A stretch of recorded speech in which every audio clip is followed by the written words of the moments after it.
So here I have a mesh from the Modular Ruins B by Crebotoly. I wanted to use this as a wall, or possibly as a pillar. If I want to do this by hand, it's a very arduous process of me dragging, dropping, copying, duplicating, stacking these on top of each other one by one. And if I wanted to make a large structure or make some slight changes to make it look more dynamic, it's going to take a long time to do so. And honestly, that's not something we want to be doing if we're going to be building a massive level. So the way that we can handle this is by making a blueprint to dynamically scale the length and height of these assets. So then we can make a big wall by specifying the length and height of how many meshes we want to have and the space between each mesh. So we're going to start off with making a new blueprint.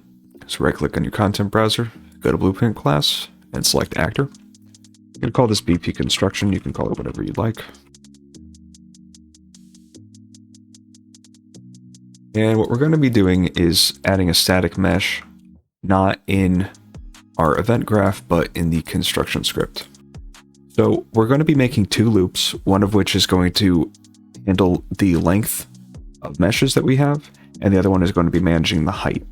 So we can get two variables right off the bat, both of type integer. And that's going to be length count and height count. And we're also going to need to be able to have spacing depending on the mesh that we're going to be using, because every mesh is going to have a different size. We can also make length spacing,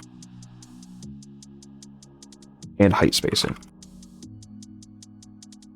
And click the eye on these to make sure that they are all instance editable. So we're going to start off with a branch. And we're going to say if length count is greater than 0.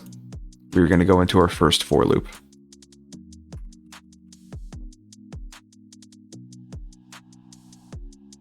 Now we want our index to start at 1, and we want our last index to be our length count.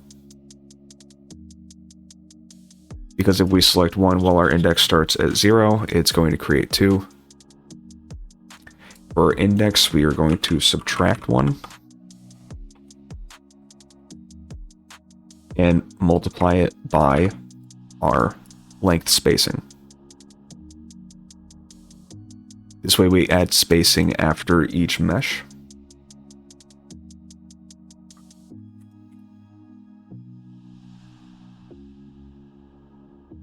Then we are going to add static mesh component. To make the transform, we can make the vector first. And we're going to connect this pin to Y. Drag this all the way up because we're going to be using it later. And then we can make transform.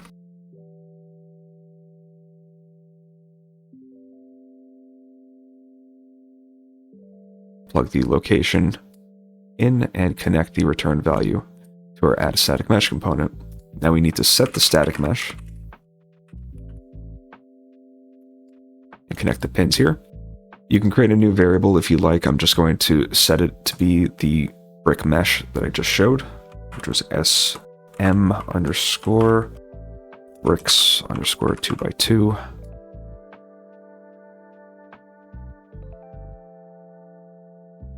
And so if we drag our blueprint to the level, if we add the length count of 1, 1 shows up. If we do 2, it spawns 2, but we need to space it out for the length, which I know is 200. And then so each time we change this number, it's going to change the number of meshes that we have in our length. Going forward, now we're going to repeat the same process, but using the height count and spacing. So you can get a branch. We're going to say if height count is greater than 0, we're going to go to our next for loop.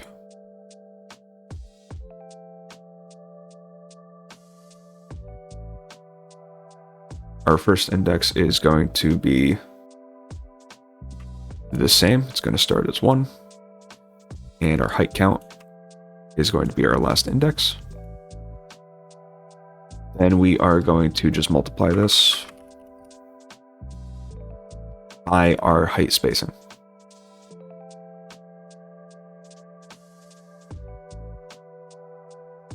We can copy the make vector all the way to our set static mesh.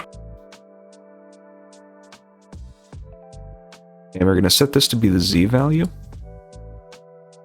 And we're going to take this pin from up here, and this is going to be our Y value.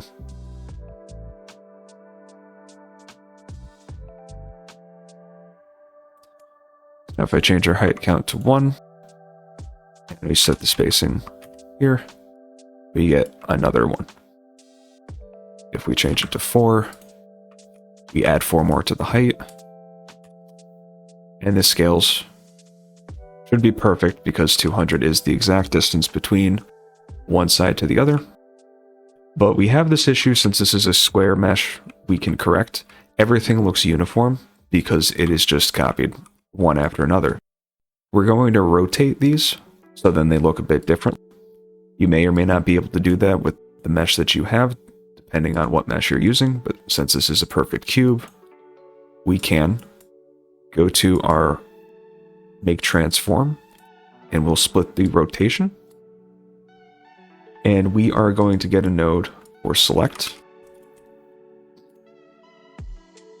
We're going to connect that to the Z value, and our index is going to be a random integer. So our first option is 0, so it's not changed.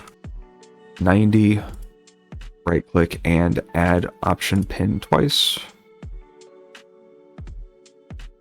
180 and 270. And we'll set the random integer to 3, so we have 4 options. We can copy the select and do the same thing over here. Now we could see that each one of these is randomly rotated, so it looks like it is more dynamic. And so by making something like this, we're able to combine it with other meshes to make it look, well, pretty nice. Just to demonstrate, I have a window frame mesh that I'm going to be using. And we can set that, say, 2 by 2. And we'll place it in our wall.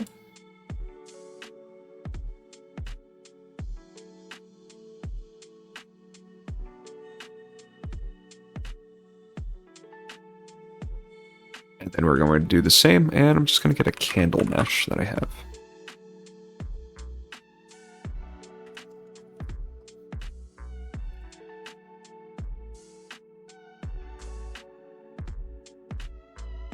And essentially just do the same. We should be able to just neatly put that in our window.